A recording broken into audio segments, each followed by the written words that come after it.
Hello and welcome to Seed and Sparrow Homestead. If this is your first time here, my name is Kelsey. Today my friend Heather and I are going to be bringing you some budget-friendly meals. We're going to do 5 each, and these meals are going to be featuring whole food ingredients. We're not using anything that's really processed or has, fillers or preservatives in them, just whole food goodness. Heather has the channel Brick House Kitchen. She's my real life bestie. We love to garden, we love to antique, we love good food, and she's awesome. So definitely go check out her channel and all the recipes she has for you today as well. So Heather and I really wanted to bring this to you all because I'm sure we're all well aware of how nuts inflation is right now. What we could purchase at the grocery store last year is now costing us double, and unfortunately wages have not doubled along with them. We think it's totally doable to be on a limited budget and not have to compromise on healthy meals and the nutritional value of the ingredients you're using. My husband and I have lived on one income for quite a while, a modest one at that, before YouTube started helping out a little bit, but for the most part it's still one income. And because of that, and because of just the way we choose to live well beneath our means.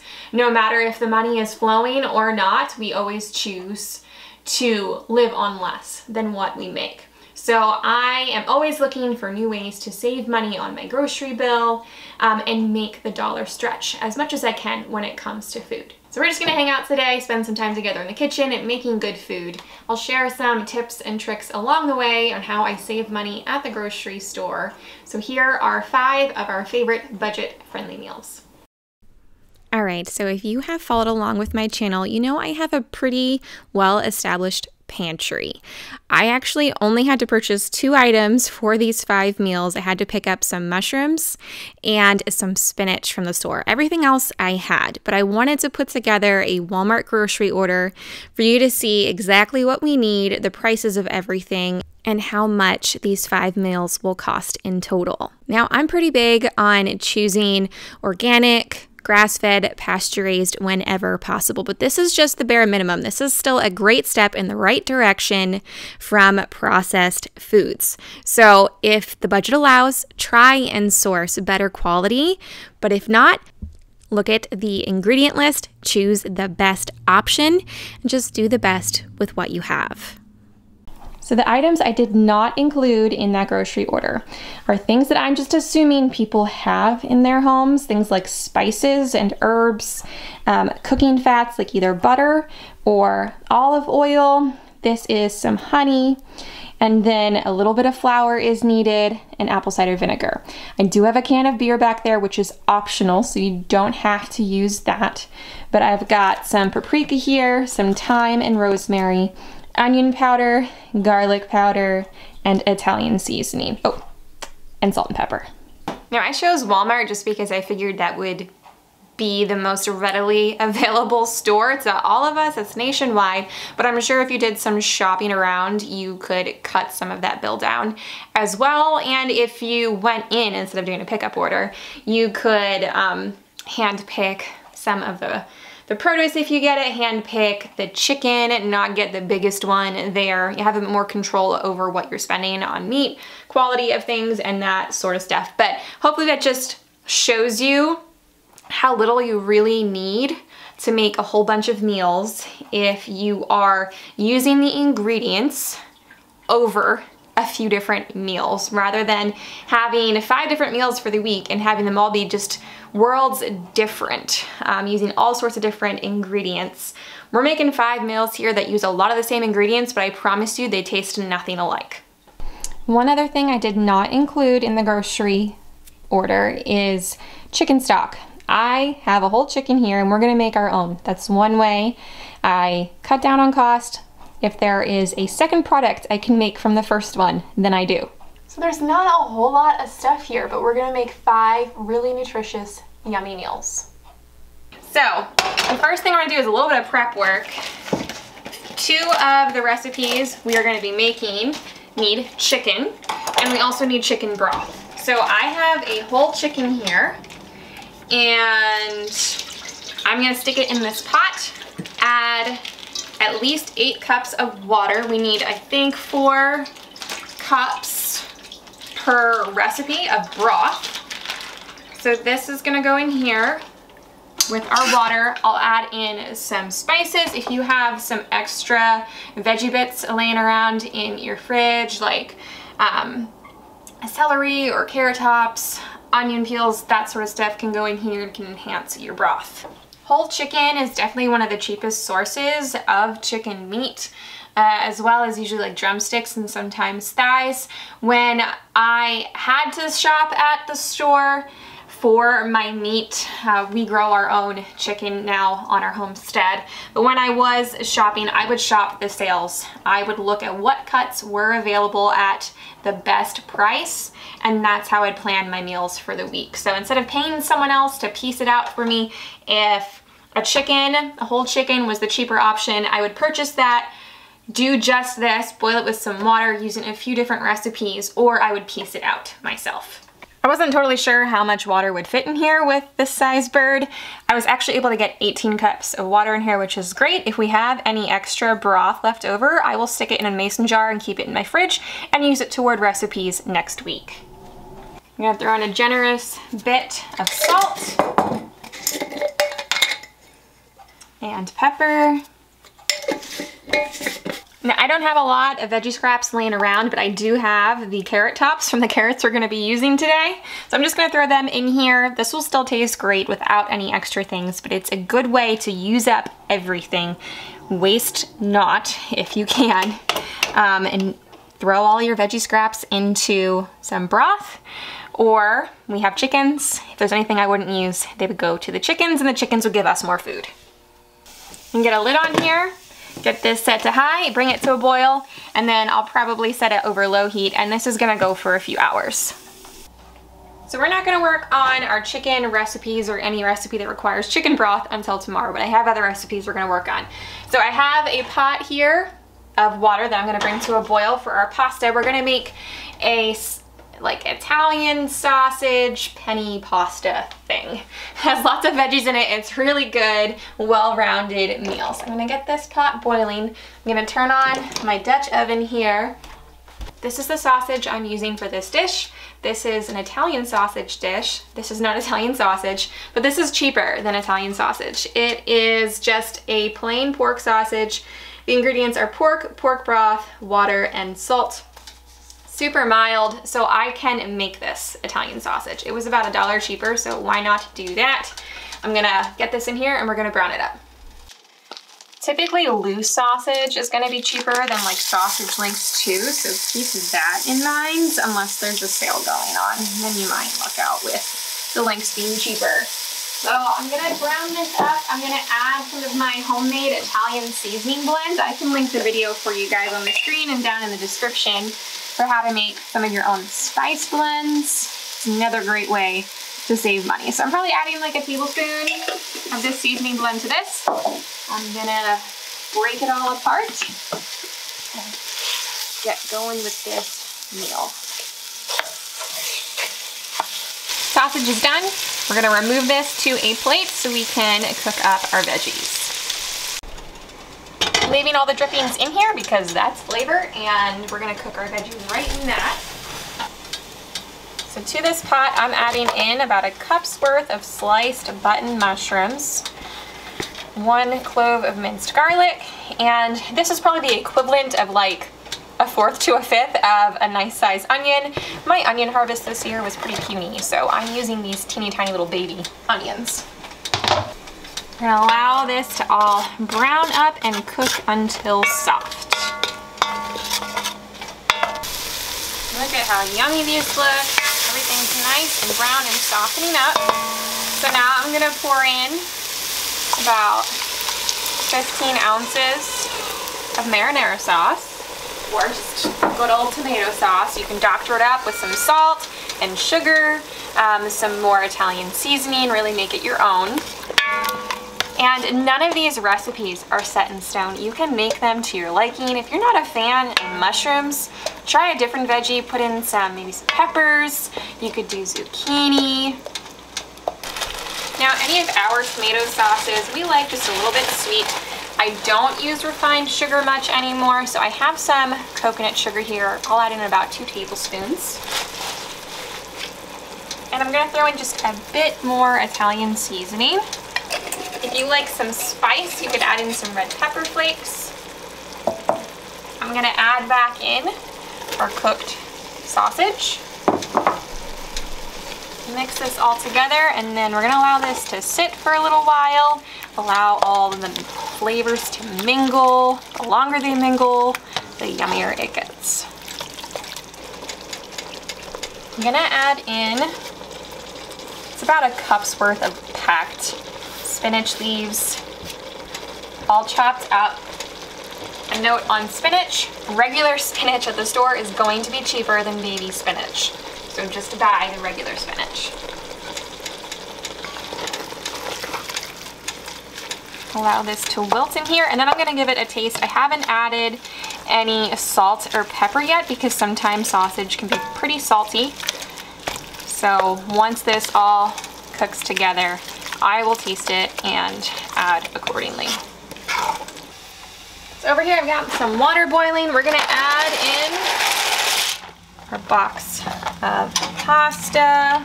I have the water salted. I'm just gonna cook these up. I'm gonna add in an extra recipe to this video, one that is not included in the grocery budget, but if any of you have somewhat of a stocked pantry, you may have these things on hand. It's a great way to stretch meals, and that is bread. As long as you have flour, water, salt, and yeast, you're golden. So this is a super easy, no need, crusty Dutch oven loaf. It is beginner friendly. You need no experience to make this. You don't have to work with it at all. And it's really yummy, and it really does help, you know, stretch meals. We're gonna add in 1.5 cups of warm water, just warm, not hot, not cold. 2¼ teaspoons of active dry yeast. That is the same amount as what is in one of the little packets you can buy at the store. So that's all we're gonna do right now. I'm gonna mix this up just a little bit.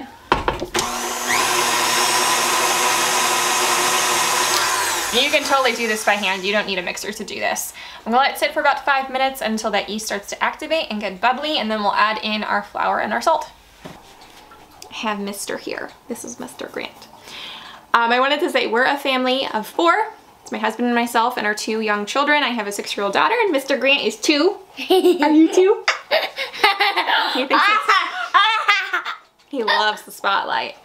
So the amount of servings we get per meal is, or per recipe, is just gonna vary. Obviously these little ones aren't eating an adult sized portion. It just depends on how hungry we all are. But for sure, 4 servings, usually 6, sometimes 8. Totally just depends. All right, we got some bubbles, things are happening. Let's add in the rest of our ingredients. Salt, about 1/2 tablespoons worth. 3¼ cups of all-purpose flour. I'm just gonna mix this together until it forms a dough, but we don't have to allow it to knead for any length of time. All right, here's our dough. It is gonna be somewhat sticky. It should be a shaggy dough. So all we do now is leave it here in this bowl, cover it with a towel, and let it go until it's doubled. Depending on how warm your house is, it could take anywhere from 1 hour to 3 hours. So we'll check on it in 1 hour and see where we're at. But this is what it looks like right now. Somewhat sticky, but not too bad. Our first recipe is all finished up. I let the sauce simmer together probably for another ½ hour, but that isn't necessary. We easily would get 5 to 6 adult-sized portions from this. I usually keep lots of varieties of cheese on hand, so I had some shaved Asiago in the fridge that went on top just to dress this up a little bit more. We're still waiting on the bread to double in size. I'm gonna move on to the second recipe. Yes, I'm making multiple recipes in one day. That's just the life of a content creator. But I'm sharing that with you to say these are very easily made ahead and stored in the fridge. They keep great. No worries there. So if you are a working mama, you don't have a ton of time each evening to be making things from scratch, you could do a prep day, Saturday or Sunday, take an hour or two, get everything ready and prepared for each meal. And you can even go ahead and start making those meals for the week to get a jump start. So the second recipe is going to be a cabbage roll casserole. If you've been following along with my channel, you know I live in PA Dutch country. Cabbage rolls or blind pigeon or halupkis, as we refer to them as, are really popular around here. It's a cabbage leaf with rice and beef inside, rolled up with some tomato sauce and some seasoning, but we're gonna do a deconstructed version of that. A bit quicker, not so much prep work and assembly to be done. So I'm gonna grab my cabbage here. We're gonna be using this for 2 different recipes. This cabbage I got for $1 at a roadside stand nearby.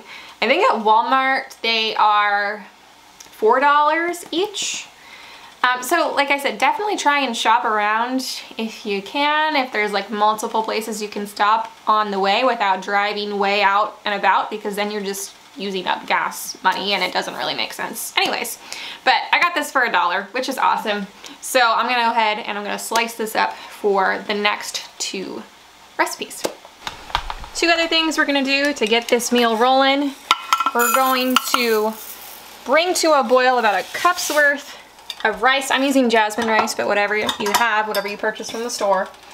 We're just going to partially cook this just to ensure that it is getting to its tender stage in the actual casserole and isn't gonna end up hard. So I'm just gonna bring this to a boil for like a minute, turn it off and rinse it, and then it'll be ready to put into our casserole. We're gonna brown up some ground beef here. I have a pound. So while I am chopping up some veggies for this meal, I've got some carrots, onion, and garlic here. I want to give you just some quick tips on how I shop at the grocery store to save money. The first thing that I do is actually shop my own home. I look through my fridge, my freezers, my pantry, and I go through and make sure everything is getting used up, nothing is getting wasted. And I will start my meal planning there. If I didn't have anything to use, then I would create a meal plan. And I would do it somewhat loosely, but definitely have some sort of plan before going to the store. If you don't, sometimes you'll make purchases that aren't quite necessary. But the first thing I would do when I get there is go to the meat section and see what is on sale. Definitely take advantage of meat reduced for quick sale. And if you have the extra money, stock up on a few of those packages and preserve it. I have a whole bunch of videos on freezing things and canning things. That's one way I get ahead. And then whatever money I save, you can roll into the next month, and that extra money you can use to start building up a pantry if you don't have one. Definitely look at price per pound and search for the cheapest cut of meat. Now you can do the same thing for produce. Look at what has been reduced, buy a few, take it home, freeze it, can it, and also know that it is cheaper to buy fruit when it is in season. So I will plan my meals seasonally in order to save money. Beef is brown, so I removed that from the pot. Carrots, onion, and garlic going into the pot here with a little bit of olive oil. And we're gonna cook these until they are soft, probably about 10 minutes. All right, these guys are done, although I'll let them get a little bit overdone, but that's okay, that's just extra flavor. So now I'm gonna add in a little bit of black pepper, some salt, and a little more salt, and some paprika, about a teaspoon's worth. Add back in our beef. Our partially cooked rice.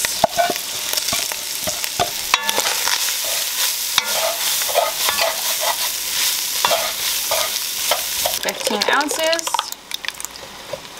of tomato sauce. Have some ketchup on hand, which most people do. Add in like a tablespoon of ketchup just to help concentrate that flavor a bit. All right, now we're going to assemble our casserole.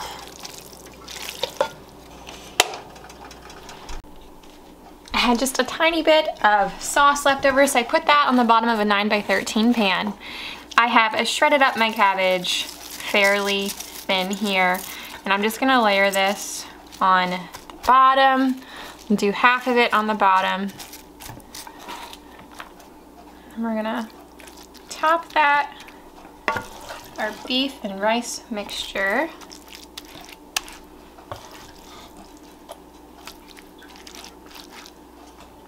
Add another layer of shredded cabbage on top. Now I promise you, even if you have people who don't love cabbage, honestly it takes on the flavor of everything else in here. So don't knock it before you try it.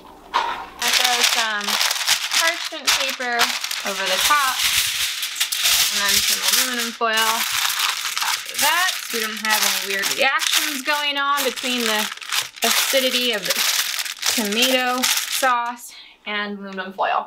This is gonna go into a 350-degree oven for 45 minutes, and then we're going to remove this foil and parchment paper. If you have cheese, you can sprinkle on cheese, or you can just let it go as is and allow it to brown up the top for about another 15 minutes. All right, Dutch oven loaf has doubled in size. I'm grabbing a piece of parchment paper here. I'm gonna dust the one corner here with some flour. Here's our dough. Gonna scrape this out of this bowl here. We're gonna shape it up just a little bit. All right, a little bit of flour on your fingertips. Just kind of fold it in on itself.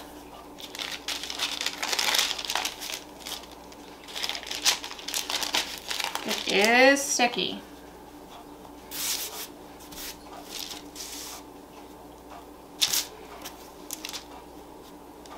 Just to create a little bit of a tension and give it a good shape.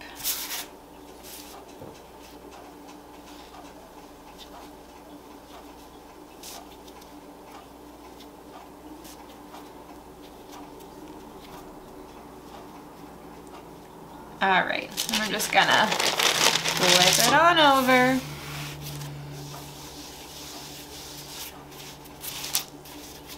That's really all you have to do. Now I have a bread lane here from my sourdough making, and I am just going to cut a cross here in the center, fairly deep. Otherwise, you're gonna have crazy splitting all over, which is fine. It's still going to taste good. If we can make it look aesthetically appealing, then why not? So that's what it looks like at this stage. We got my Dutch oven preheated in the oven to 425. And this is just gonna get dropped right in there. Gonna add the lid back on.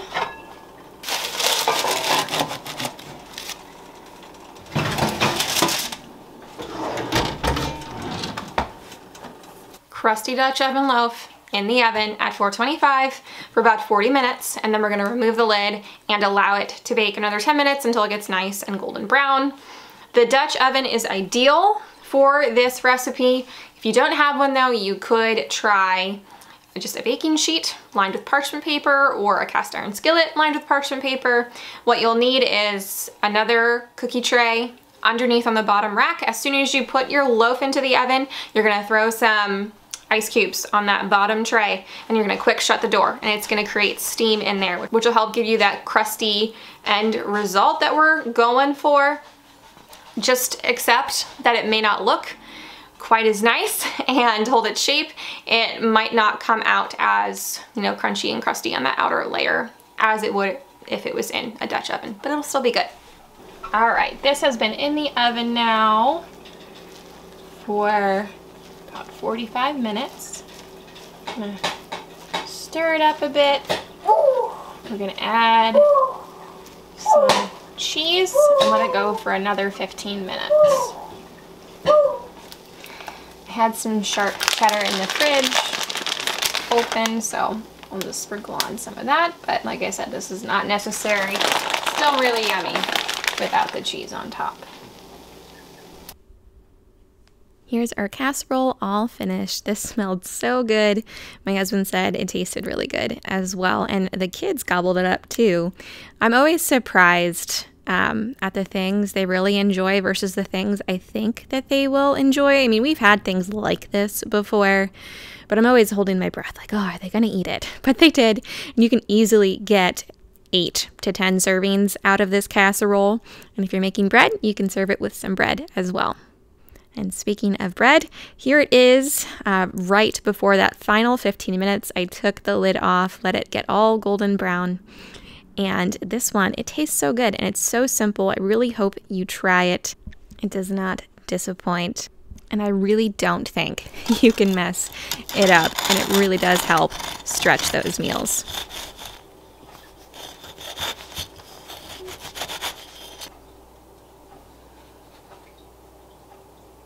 So the chicken and the broth here is done. However, I made an oopsie. I kind of forgot that I was going to piece out some of this chicken and take all of the breast meat off for one of the meals. So we're gonna have to pivot tomorrow, and I'm gonna have to alter the recipe a little bit. Hold on, kiddo. Yeah. So I'm gonna let this cool, and then I'm gonna take the chicken out, take the meat off, and then it's all gonna go into the fridge until tomorrow, and I have a little buddy that needs me. All right, it's the next day. I worked on taking all of meat off the chicken. So I have it divided there for 2 different recipes. And now I'm gonna strain the broth here into a bowl with a sieve on top, just in case there's any little bones or anything else we don't want in there. So as soon as I get this done, we're gonna start on our next recipe, which is a soup. We're gonna make an Oktoberfest soup. It's really yummy, very simple, and quick. All right, first thing we're gonna do is brown up our kielbasi. I'm gonna throw some olive oil in my pot here. Oil's hot, so we're gonna add in kielbasi. And we're just going to brown this up for about 5 minutes until it starts to get a little caramelized. So this beef kielbasi is probably the most processed ingredient we're using. I got this locally from a butcher, and there are very few ingredients in this. It's mostly just spices, so I felt totally fine using this. It's still processed, but it's a clean processed food. There's no preservatives in this. They didn't use corn syrup. So if you were purchasing this from the store, I would just say to look at the ingredient list and choose the cleanest option that is available to you. After the kielbasi got nice and caramelized, tossed in some onion and garlic, allowed that to soften as well, and then the cabbage went in. That also needs to wilt down for about 10 minutes until it becomes nice and golden brown.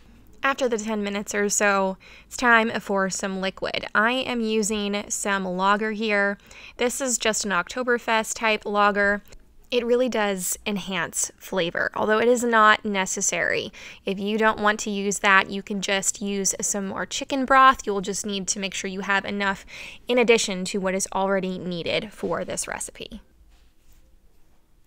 Now we need some chicken broth. This is about 2.5 cups. I'm also gonna throw in our potatoes. I chopped up about 2 pounds worth of potatoes into small cubes. We're going to allow them to boil in here for about 15 minutes or until they are fork tender. I did end up tossing in some more of the chicken broth because there just wasn't quite enough to cover everything, and we want to make sure that all of the potatoes are below the liquid line. We'll put the lid on here, let it go for a little while. When we come back and check it, I will give it a taste.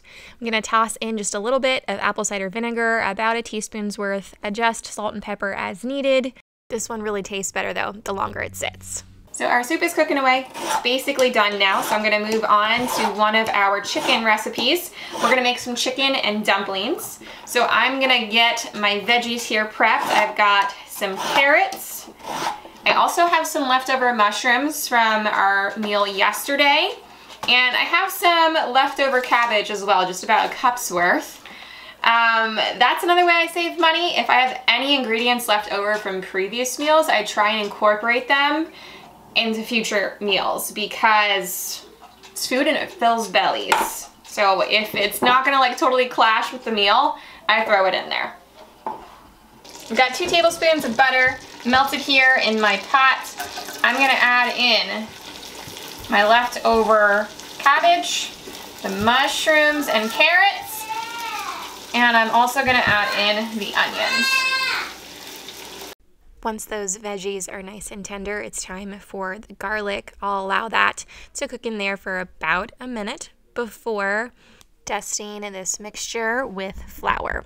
The flour is going to help thicken our sauce in here. 3 tablespoons will do the trick.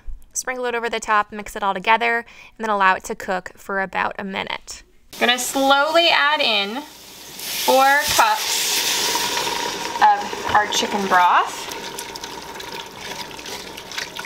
You should see it's starting to thicken up. Now I like to use milk with this recipe, although it's not necessary. I'm gonna add in 1 cup of milk here, but if you don't have milk on hand, then you can just add in an extra cup of chicken broth. I'm heating this mixture up to a boil, and now it's time for our chicken. I could honestly split this into thirds. It was a fairly large chicken, and even though I'm not going to use that extra third right now, I could stick it in a baggie and put it in the freezer for another meal in the future. Shredding it up as I'm adding it in. This is honestly a great way to use up some dark meat if you have people who don't love dark meat. Kind of disguises it by adding it in with a whole bunch of other ingredients. I'm also using some of my garden peas that I had frozen, about a cup. We'll turn down the heat now, allow it to simmer, and we'll move on to making our dumpling dough. The dumpling recipe is as follows: 2 cups of all-purpose flour, 1 tablespoon plus 1 teaspoon of baking powder, 1/4 teaspoon of black pepper, 1 teaspoon of salt, 1 teaspoon of dried thyme, 3/4 cup of milk, and 4 tablespoons of butter melted. Now, if you don't have milk on hand, I have successfully used either water or chicken broth. And if you don't have butter on hand, you could always use olive oil. Both of those have worked fine. We're going to mix this all up and go and dollop it into our chicken soup-ish mixture over on the stove. And I don't think I've mentioned it yet, but you can find all of today's recipes down in the description. I'm doing dollops about 2 to 3 tablespoons worth at a time. You're going to want to push them down below the liquid level there so that they cook completely. Stick a lid on it and let it go for about 15 minutes, and you should come back and have them looking like that.